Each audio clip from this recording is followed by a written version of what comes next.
This Week in Startups is brought to you by Square. Get free processing on your first $500 in sales at square.com/twist. Some terms apply. And Blue Apron. Check out this week's menu and get your first 3 meals free with free shipping by going to blueapron.com/twist. Please welcome Bill Gurley. Yeah. He's coming. All right, Bill, you just heard that approach. 1,800 investments in 7 years. Yeah. How many investments have you made in the last 7 years? We do about, as a partnership, we average about 2 a year. Two a year. It'd be 14. So 250 and 2. Are you happy to have like the Y Combinators and the 500 startups out there just greatly increasing the base of people starting? Because you have been in venture capital for how many years now? Almost 20. Almost 20. So it predates all incubators, with the exception of Idea Lab. True. Predates AngelList, syndicates, seed invest, crowdfunding, and the proliferation of angels. Yeah. What do you think about this massive groundswell in the last, I don't know, I'll call it 7 years, 8 years? Well, you and I have talked about this. I think one of the things that led to the creation of that as an investor class, when the consumer internet popped up, which really started back in 96, 97, Amazon and whatnot, a dynamic, I think, became apparent to the venture capital community, which is that there's a bit of a hits dynamic with consumer startups where even if you're a very successful repeat entrepreneur, you may head out to do the next one and fall flat on your face. Sort of like second albums. Yeah, or second albums or Hollywood films. And I think that caused the traditional venture industry to, in the consumer side, to kind of go upstream a little bit and wait for some signal. And you know, it may have happened anyway, but that was fuel, I think, for this community because it left a bunch of early stage consumer entrepreneurs without capital. It hasn't changed your business all that much, has it? Because you still make Series A investments pre-traction. You still believe in that?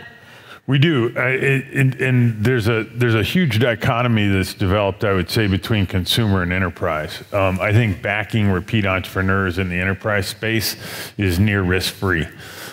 Because what happens in enterprise is you get 3 or 4 customers, your product team starts listening to the customers, and you're off into the races, and then you're selling the product. And that's a systematic thing. With consumer, it's not like that. But look, this is a reality in the industry today. I think our approach to venture capital is one I call of stewardship, where we take a large principal position. 20%. Around there typically, and then we're with the company for its life, which lately has been extending beyond a decade even. Right. And we're there in the trenches, and that's why I call it this notion of stewardship. I think I've come to, and we're exclusively focused on that window, kind of A, sometimes B, but always with the board seat, always in this principal role. And I think some of the best angels have come to appreciate that role we play in a symbiotic way. Yeah, I mean, if you're an angel in 150 companies like I am, or 1,800 like Dave is, you know you're not going to be able to do what you do, or Roloff does at Sequoia, or Khosla does, or whoever. Right. You have to be there through the company, the hard times and the good times as well. Yeah, and that's why 14 instead of you couldn't do it that way. A lot of hits in this last class: Uber, Snap, this hacker company. HackerOne. HackerOne. Yeah. I keep hearing more and more about that. Yeah. Explain to people what HackerOne is and why this is so special. So HackerOne is a really cool company that I think once you hear about it sounds obvious. So Facebook, Microsoft, Google, and I believe Firefox, Mozilla have been running bug bounty programs for like over a decade where they pay hackers to discover vulnerabilities. It's super logical because it's crowdsourcing, right? They tell you about it privately. They don't post it on the web. There's a whole series now of policies around disclosure and what proper disclosure looks like. But it's an enormously obvious idea. Sheryl Sandberg said it's the best security defense that Facebook's ever had. Yet it's not easy for every company in the world to prop this up, because you have to know, is it okay to pay a hacker in Estonia or not, right? Like there's complications. And it turns out that there are huge advantages to having a rich reputational graph on top of all of the hacker community as you start to solve more idiosyncratic problems. And so HackerOne's a marketplace that takes all the greatest hackers in the world on one side and puts all the companies on the other. And so in like 2.5 years, we now have over 800 customers. So there were 4 bug bounty programs 3 years ago. Now there's 804 or whatever, you know. And in a way, you've given an outlet to somebody who previously their outlet would be to hack a system and then offer a ransom before going public with it. You've actually taken those people and said, hey, here's a white hat way to deploy your amazing skills. Although let's be fair, Google and Facebook, they did it first. So they started that. That had already happened. But this provided a scalable way for everyone to get into it. And yeah, we just announced Intel and Microsoft this week. It's an interesting segue into what's happening with our government and our lives. We're all being hacked.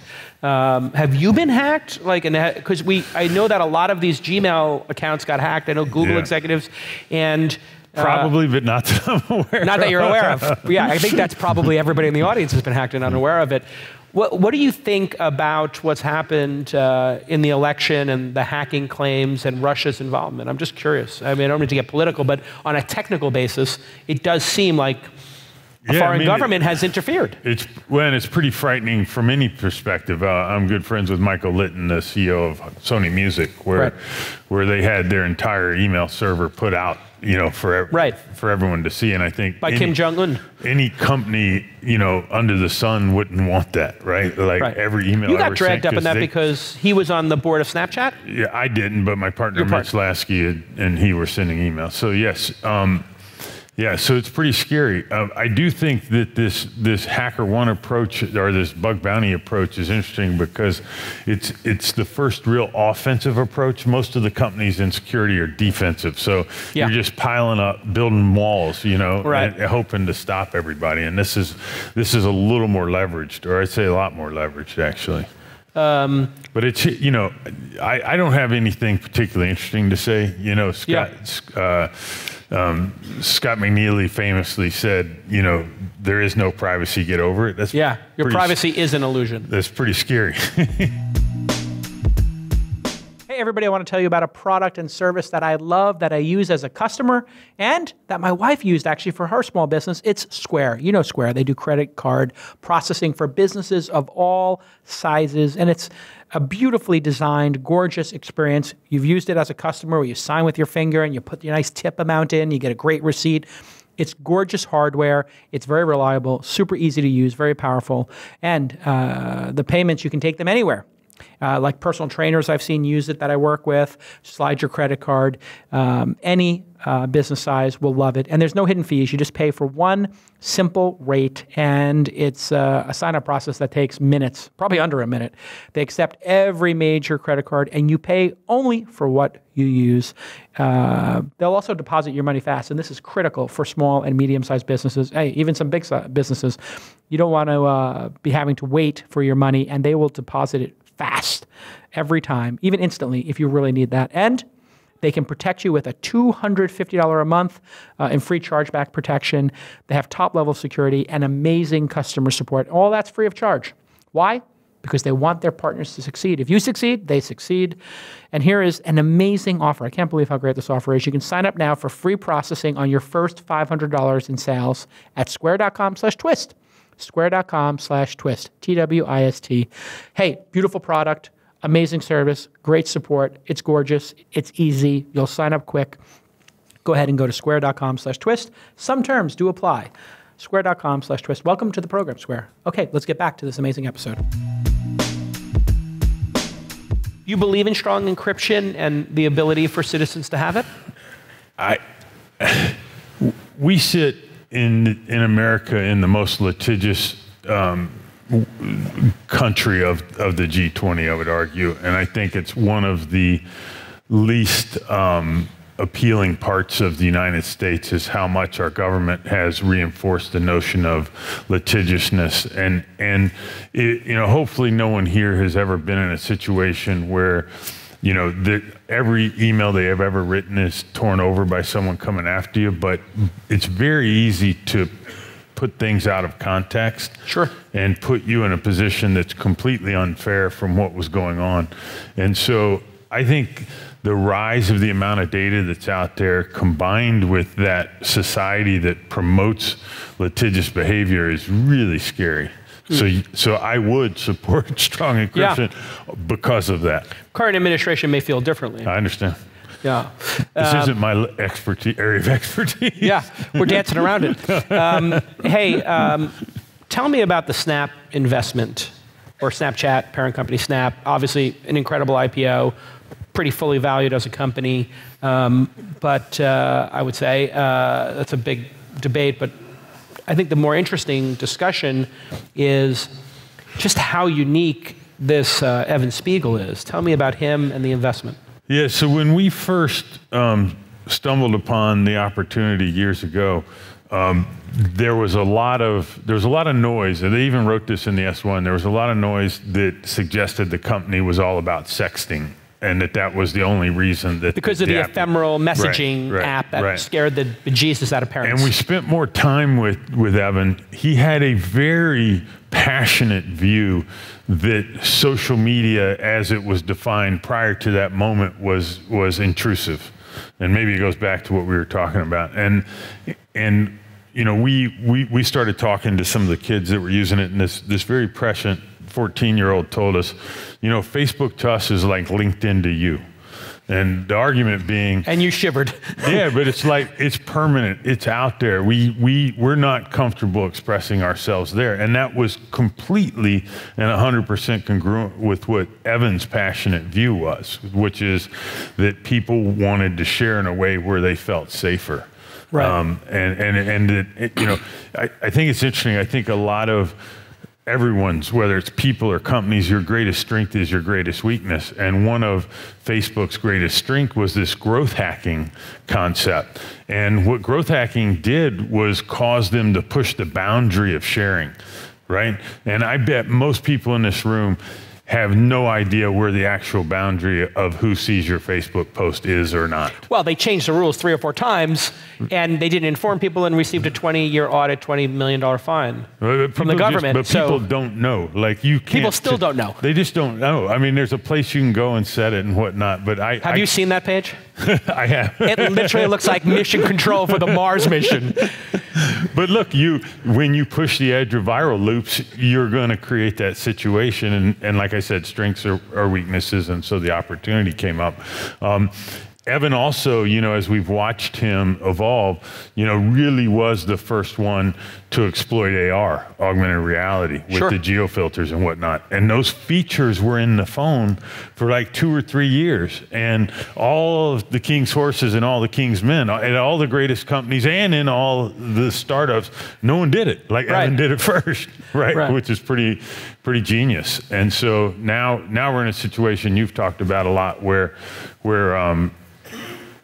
he's so innovative that his competitors have started just copying his work. Right. It's almost like he's Bob Dylan and Zuckerberg is, who was the act? Donovan or somebody came after Dylan and was just like a complete... Just covered all his work. The Birds covered a lot of Dylan's work. Well, the Birds did an homage, but I mean, Zuckerberg's just stealing at this point. I mean, if you look at, I'm just going to chronicle it briefly. He created ephemeral messaging, which is now in, I think, 2 out of 3 of the Facebook cluster of products. He created stories, which is probably the biggest innovation of all. Yeah. That's now been wholesale copied on a pixel-by-pixel level. I mean, a photocopy in Instagram, Facebook, and I don't know if it's in WhatsApp, but I think it's in Messenger. It might be WhatsApp. The only thing that Facebook, and they stole the filters, obviously, and they did all that in a very pixel-by-pixel way, not in one product, but in 3 or 4 products. Yep.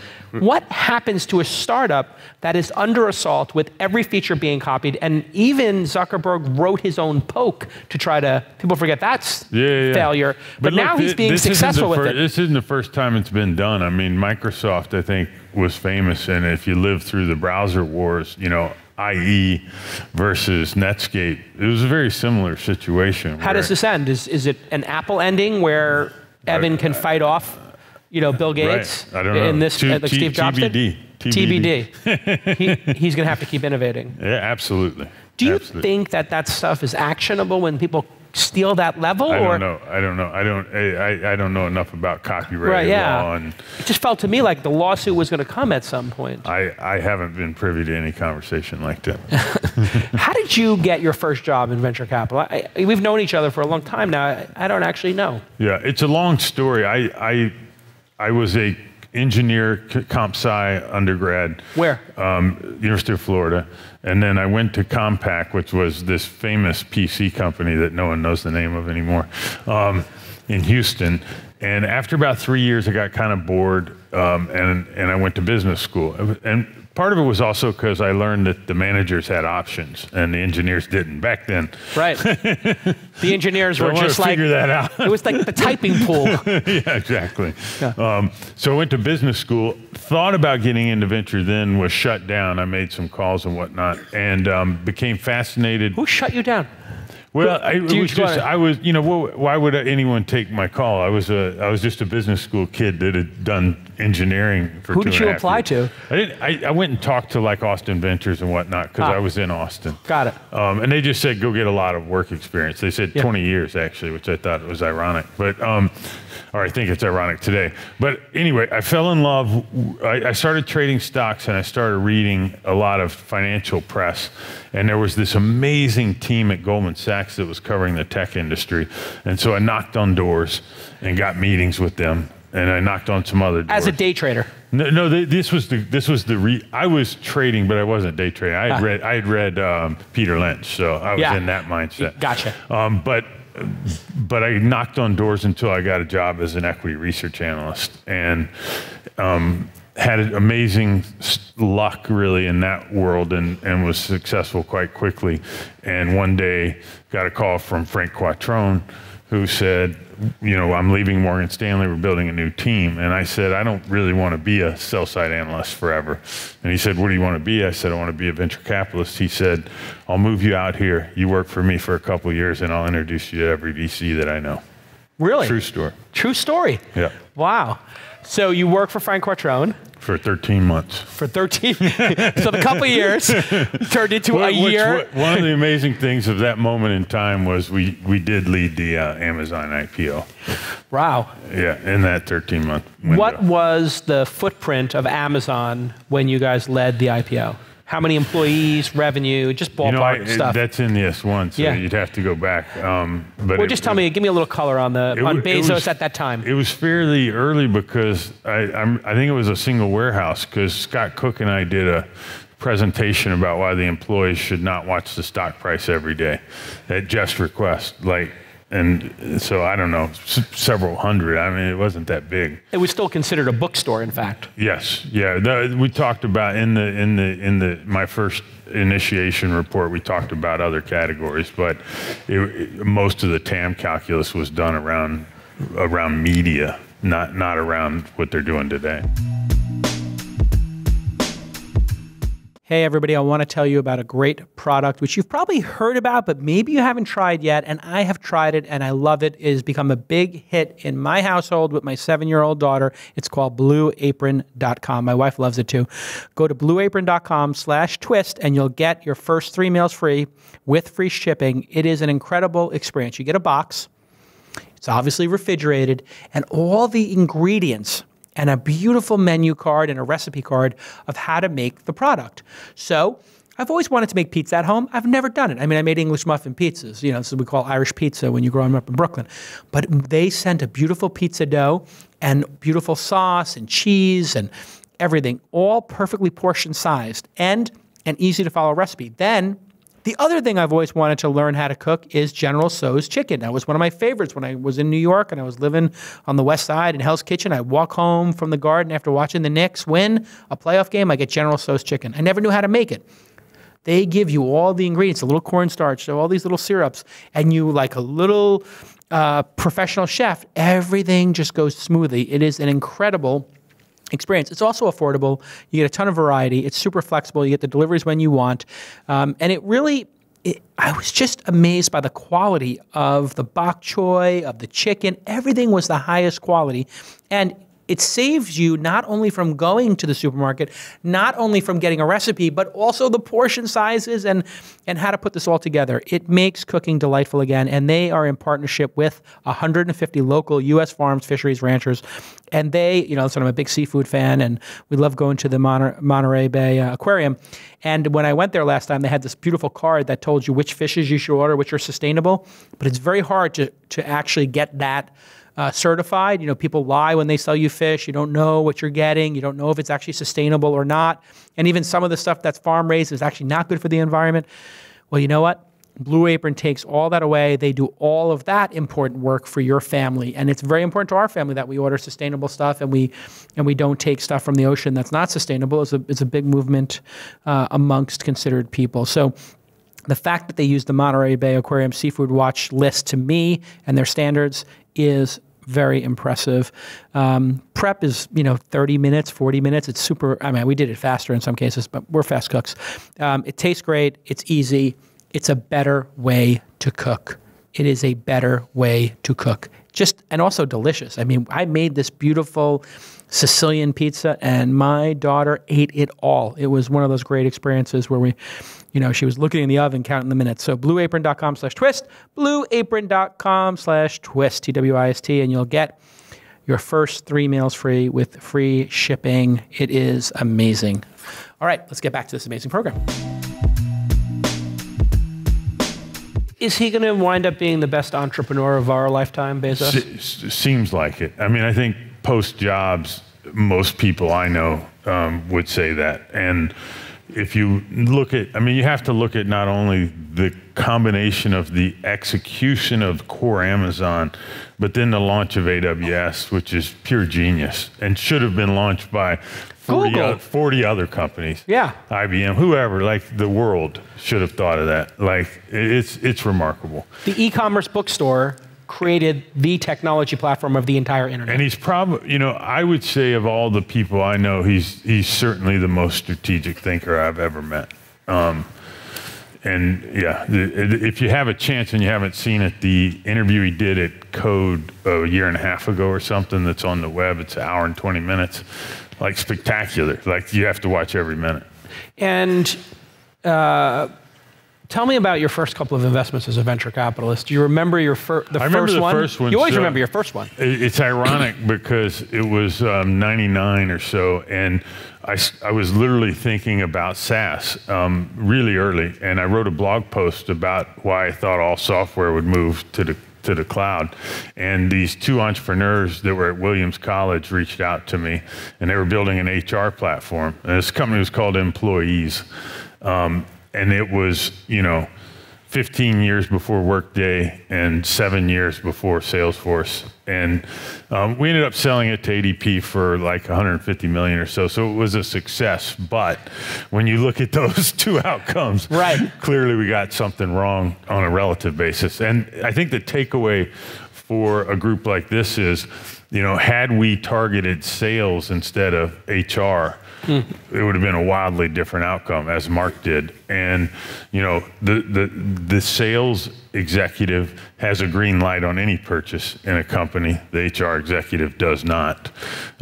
They had a product where you could put it on a credit card. Our product required approval. PO. Yeah, PO and approval of the CEO, right, for a less strategic function in his company, right? And so, learning moment. One of the things we share a couple of passions: poker, NBA, books, and startups. I was just thinking on my way over here, probably why we get along. I think we get along. Tell Tell me about the books that have had the most impact on you. You read probably 2 books a month, something in that range? I try to, yeah. And you're nonfiction like me. You read any fiction? Mostly nonfiction. A little bit, but mostly nonfiction, yeah. Right. So, look, I think any successful person you meet, you'll hear, does a lot of information gathering and just stays curious. And books are a great way. Today we have podcasts that, I use video a lot more than I used to because that's accessible too, and you can be on a bike or whatever. For entrepreneurs, I actually have a set of books I always recommend. All right, here we go. So the first one, which will sound boring, is Competitive Strategy by Michael Porter. All entrepreneurs have been taught to vilify the MBA. This is a strategic error to think that understanding business is a bad idea. And so competitive strategy is the most efficient short form MBA that you can get. It was written 30, 40 years ago, but it's very good. Crossing the Chasm, especially if you're doing any enterprise work, Innovators Dilemma is fantastic. And is really the core essence of why startups have an advantage. Unpack that one for a second on the Innovator's Dilemma. Where do you see that in practice?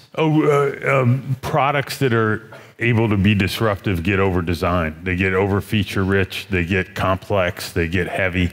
And if you can design a product that exploits a desire of a subset of the customer base that doesn't want that complexity but wants this element, this feature, you can bust in. And I've seen that over and over and over and over again. What's your favorite example of that? You have a couple? There are tons. Yeah, okay. Let me keep moving. Yeah, keep going.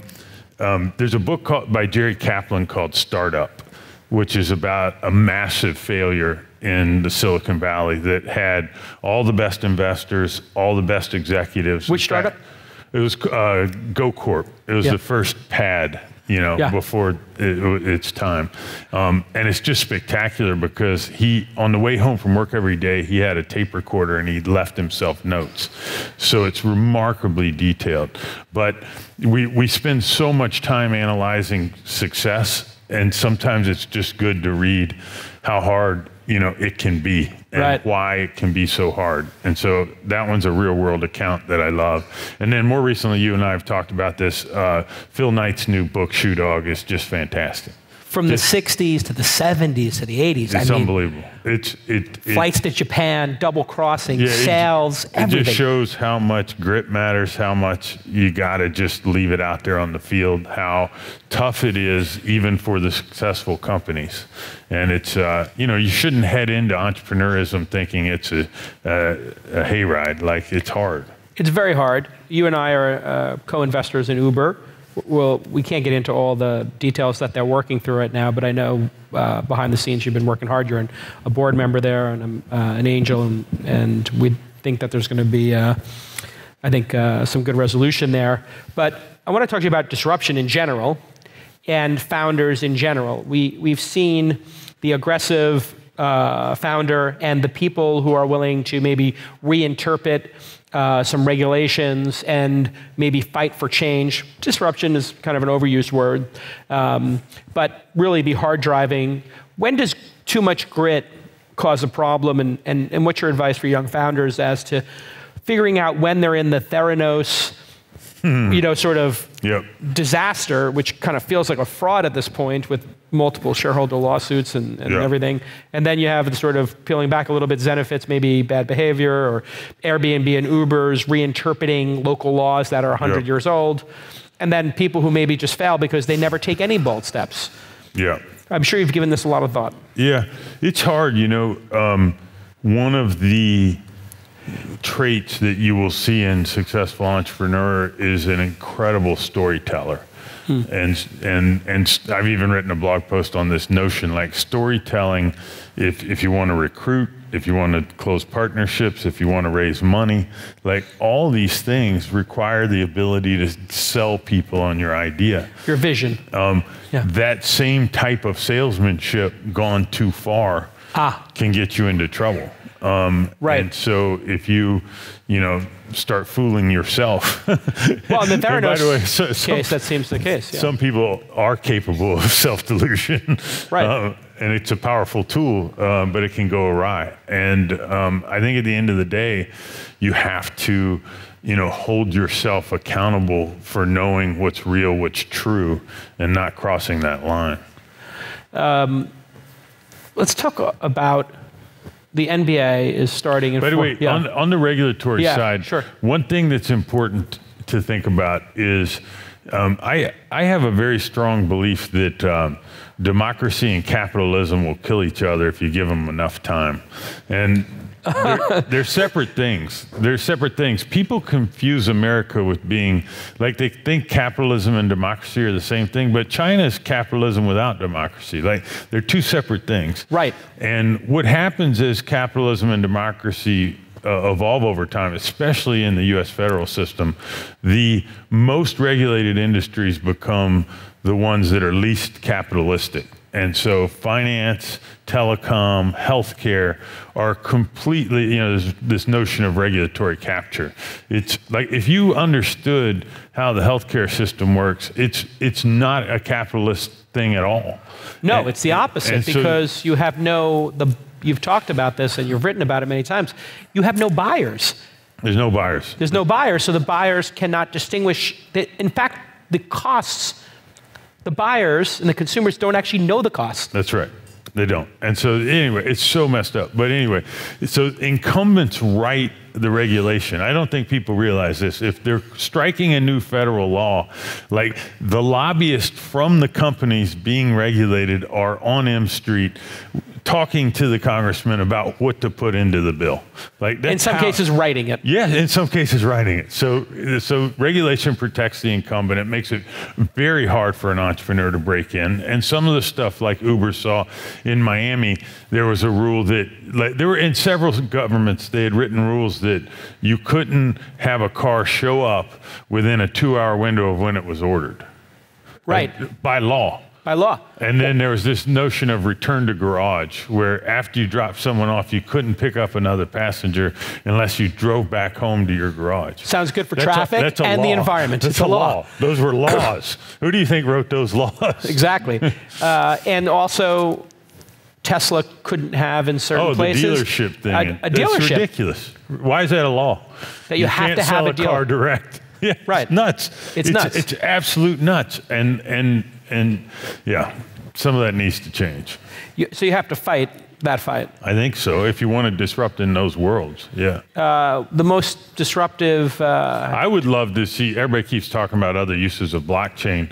I would love to see someone create, we have notions like Glassdoor that create more transparency on culture. Are you an investor in that one? We are. I would love to see someone... How's the benchmark? I would love to Glassdoor? see, I haven't looked. I would love to see someone put more of a flashlight on the lobbying efforts, the government. Like a Glassdoor of lobbying. Yeah, I mean, Citizens United makes it difficult because you don't know who funded the entity that funded the entity, but like the minute a check goes, it should just blow up on a website somewhere. Right, that would be awesome. The minute.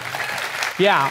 Hey, let's talk about autonomous cars for a second, or autonomy. Okay. And I'm respectful of your time. I'm keeping an eye on it. We got maybe 10 minutes, and I'll let you go.